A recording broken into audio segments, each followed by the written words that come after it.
In my book, Single and Not Searching, there's a chapter where I encourage single people to ensure that they get a hobby that they love.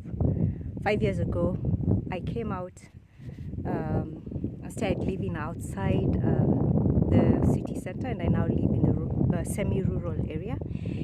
And I took up beekeeping.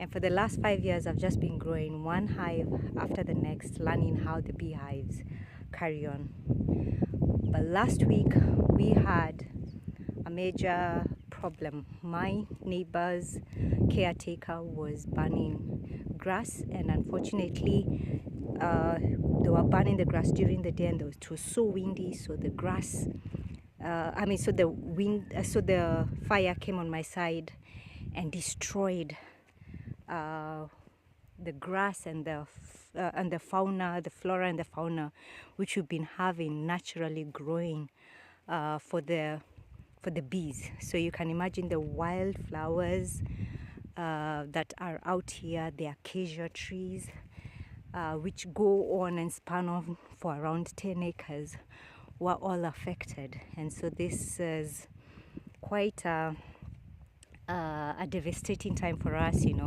But luckily, around my home, I grow quite a number of flowers, which luckily, even despite there being too much rain, because there's not been any rain, for the last almost 2 months, it's been super hot. Luckily, there are still some of them flowering. So in the morning, we are usually very careful where we walk around the compound, because now the bees are coming closer and closer to my home because of the few flowers that I have there, and we find all of them swarming around there and trying to get as much as possible. So yes, it is important to have a hobby, and even as you have your hobby, going through the various parts. I remember my last harvest was the best harvest I've had for the last 5 years, and then this happened. The fire came along. One thing I just want to thank God for is that my co-worker, who helps me in taking care of the bees, the moment he saw the fire come up, and because it was really spreading rapidly, what he did is he took some water and came and made sure he poured over the metallic part of the hives. And today is when we finally got the strength to look through the hives to check if any of the bees died, or if there was any melting of the honey within the hives. And luckily, we still found that the bees are still there. There were no dead bees within there, and we are really grateful for that.